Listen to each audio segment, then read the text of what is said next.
좋은 관계를 유지하고 지키기 위해서는요, 제대로 싸워야 되거든요. 오늘 제대로 싸우는 방법 알려드릴게요.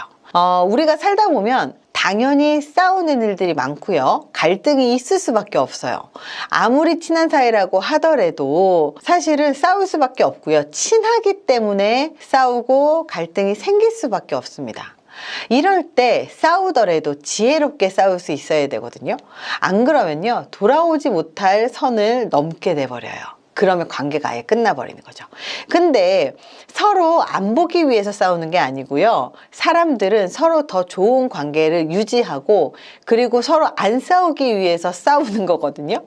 그렇기 때문에 싸우더라도 관계가 망가지지 않게 싸우는 게 현명하게 싸우는 방법입니다. 그러려면 첫 번째, 감정을 담지 말아라. 가장 중요하면서 가장 어려운 일이죠. 인간은 감정의 동물이에요. 감정이 격해지고 감정이 생기게 되면 그때부터는 이성적으로 사고 판단이 하기가 어려워집니다. 그래서 싸움이 시작되면 감정 싸움으로 변하는 경우가 많죠. 근데 중요한 건 이렇게 감정 싸움으로 변하잖아요. 그러면 결론을 내지 못해요. 그리고 상처만 주게 된다는 거예요. 그렇다면 어떻게 해야 될까요? 우리는 감정적으로 흘러갈 수밖에 없다는 사실을 기억하셔야 돼요.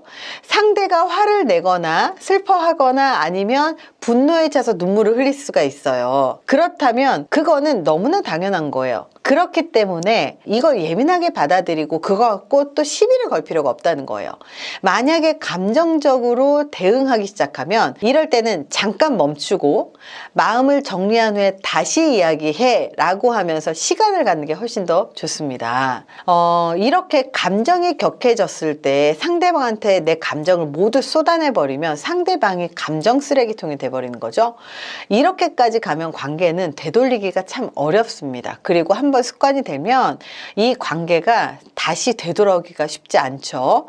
그렇기 때문에 갈등이 생기고 그리고 반드시 싸워야 되는 상황이 있거든요. 이럴 때는 그 상황을 시뮬레이션을 하고 연습을 하는 건 굉장히 좋은 방법이 될 겁니다. 자, 두 번째, 상대방의 입장을 이해하고 수용해라. 싸움이 났다면 이미 상대방은 나에게 화가 나 있는 상태예요. 이때 무작정 문제만 해결하려고 해도 안 되고요. 무조건 싸우려고만 해도 안 된다는 거예요. 상대방이 화가 난 상태라면 왜 화가 나 있는지를 먼저 들어주는 게 중요해요. 그러면 상대방은 자기가 화가 난 걸 계속 쏟아내게 되거든요. 이때 쏟아낼 때 이때 나를 감정 쓰레기통으로 여기는지 혹은 그 사람의 입장을 설명하는지는 구분하셔서 보셔야 돼요. 감정 쓰레기통이 되는데 감정을 해소시키려고 계속 듣다 보면 이게 습관이 됩니다. 하지만 그 사람이 말을 하면서 감정을 해소할 수 있다면 그 말을 들어주는 건 굉장히 중요합니다.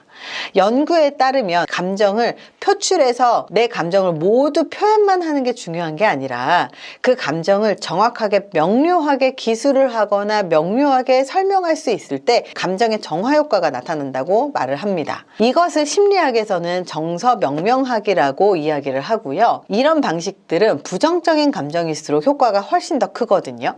그래서 이런 감정을 명료화하거나 명명화하는 것은 글쓰기 방법이 정말로 좋아요. 자기 감정을 글로 서술하면 감정이 정리가 되고 자기 절제가 될 수 있어요. 근데 말싸움 도중에 글쓰기 시간이 어렵잖아요.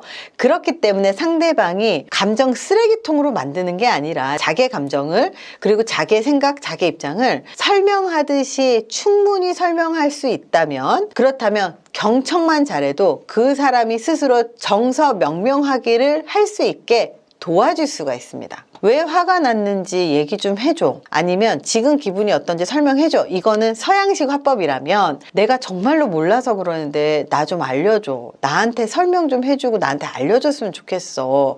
이렇게 이야기를 하고 정말 감정 쓰레기통이 되게끔 만들려면 미안한데 지금 이거는 나한테 설명을 하는 게 아니라 쏟아내는 것 같아. 나는 너의 감정 쓰레기통이 아니야. 그러니까 내가 이해할 수 있도록 설명 좀 해줘. 다시 이야기를 하는 거예요. 그래서 스스로 얘기할 수 있도록 도와주는 게 필요합니다. 물론 상대방이 화를 내는 거에 이해하지 못할 수 있어요. 그래도 말하는 걸 충분히 들어주기만 해도 이 둘의 관계가 악화되는 것은 막을 수가 있습니다. 자, 세 번째입니다. 절대 마지노선을 건드리지 마라. 우리가 용이라고 하는 상상 속의 동물이 있죠. 용은 영린이라고 하는 비늘이 있습니다. 영린은 목에 반대로 나 있는 비늘을 얘기를 해요. 이것을 건드리면 용이 화가 나서 이 영린을 건드린 사람을 끝까지 쫓아가서 죽인다고 하죠. 사람들에게도 이런 영린이라는 게 있고요. 마지노선이라는 게 있습니다. 이걸 우리가 선이라고 부르는 것 뿐이에요. 문제는 이 마지노선이 사람마다 다 달라요.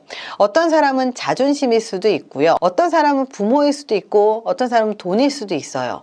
혹은 과거일 수도 있습니다. 사실 이렇게 싸우거나 갈등 상황이 심화되는 경우에는요, 모르는 사람하고 이런 식으로 갈등이 생기는 경우는 거의 없습니다.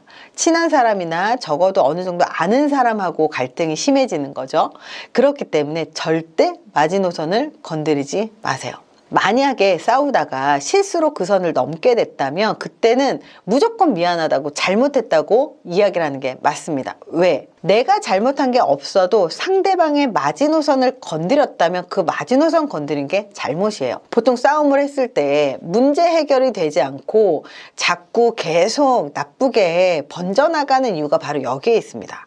분명 누군가가 잘못해서 싸움이 벌어졌는데 이 싸움 도중에 결국 마지노선을 건드렸기 때문이거든요. 결국은 감정 싸움만 남는 거죠. 그렇기 때문에 선을 넘었다면 일단 사과하고 싸움은 정리하세요. 싸움에서 이기는 게 중요한 게 아니라 관계를 지키는 게 더 중요하겠죠? 그렇기 때문에 둘의 관계를 유지하면서 그리고 잘 지키면서 제대로 싸우는 방법 3가지 알려드렸습니다. 도움이 되셨길 바랍니다. 감사합니다.